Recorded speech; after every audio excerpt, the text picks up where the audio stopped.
Hey everybody. So you're looking at my wireless router, or what was my wireless router, that I've been using for like the past 10 years. So this is a Netgear WNDR 4000. It's a wireless N750 dual band gigabit router. And as you can probably see from the sticker here, I got this used.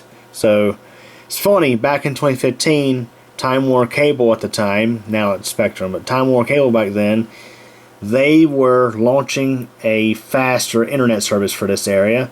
This was one of the markets that was early to receive the 200 and 300 megabits per second internet services, and that caused a little bit of a dilemma.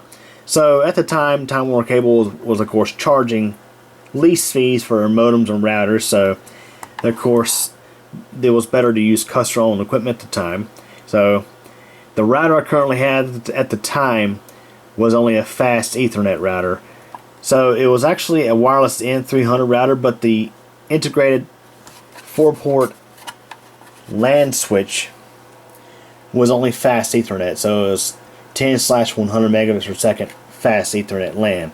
And this was a problem that plagued routers for several years, even through the mid-2010s, or even the late 2010s in some areas. I mean, think of it, because we had faster internet speeds coming out that were well over 100 megabits per second.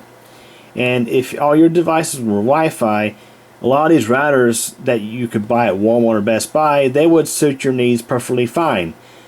But the problem with a lot of those routers is the built-in switches were only fast Ethernet LAN, not gigabit. So I was looking for something that had a gigabit switch built into it, and of course, as you can see in the naming of this product, it is a dual band gigabit router. So it has a built-in gigabit switch. That was one of the reasons why I picked this up from the Computer Works store back in the day, because around late 2015 was when Time Warner Cable upped their internet speed to 200 megabits per second and needs something a little better. And the funny thing is although Wi-Fi technology had gotten significantly better, I never really bothered changing this out, because let's face it, most of my devices are hardwired. I mean, for many years, the only devices that were Wi-Fi in my house were my smartphone, and on occasion my printer, and of course the laptops.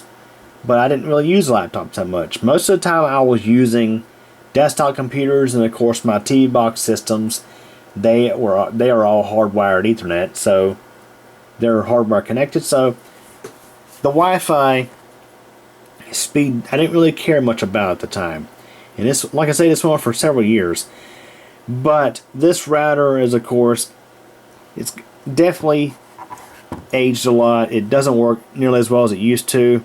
I've begun to notice issues with the 5 gigahertz Wi-Fi band, because last year I actually ordered a couple of security cameras, and for the most part they worked okay, but I've begun to notice in the past like couple months or so, they would intermittently not connect and things like that. And there were also a few times to where my internet would just randomly stop working, and it was this. I'd have to come in here and reset this to get it back up and running. So it was time for a replacement. But yes, this thing, like I said, got it used. And based off what I'm seeing on the internet, this was released in 2011. So this thing very well could be 14 years old, which I'd say is a pretty good lifespan for a piece of networking equipment, particularly a router. In many cases, routers get replaced far more often than this, but in some cases people will run these things until they die. And yeah, so let me show you what I replaced it with.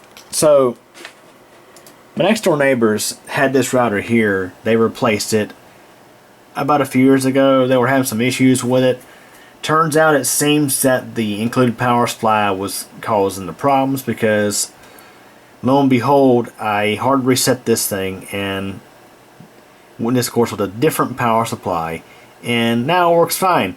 But yeah, they had replaced their router and they gave it to me, and it had been stored in my spare bedroom for like a couple of years now. I just never really bothered to change it out because, well, the existing router here was working fine for my needs. But with these new security cameras, I need a more reliable Wi-Fi router. And let's go ahead and just take a quick look at it over here. So it's mounted up here in this piece of hack job furniture that holds the 3D printer and the HP printer down there. So this is what we have here, and of course you can see it's still got some dust on it because literally I just pulled it out, and I found me a power supply that actually fit the barrel jack, and it met the current requirements for this thing. This thing wants like 3 amps on 12 volts, which is kind of insane. But so far so good. It's working fine. So this is a Netgear Nighthawk dual band Wi-Fi router. It's a wireless AC 2300, which is way better than the old N750. And I must say that so far my cameras, the live streaming in particular, is a whole lot better with this new router. I mean, this one had no like obvious antennas on it. Now it's got antennas, they're just not, you know, sticking out the back like the replacement router has. And I think having those antennas really helps out a lot. But yeah, over 10 years this thing lasted. And I was the second owner of it because someone bought it brand new, then they used it for like 3 years, I guess, and donated to Goodwill.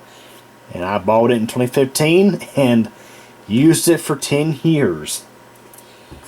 But yeah, there you go. I say that's pretty good for a wireless router to last that long. Well, for one thing, it's not made in China. That might say something. But yeah, what do you think? Yes, I would definitely agree. It's probably a security concern to use an old piece of equipment like that, but I mean, it lasted all this time. So there you go. Hope you enjoyed this video. Thanks for watching.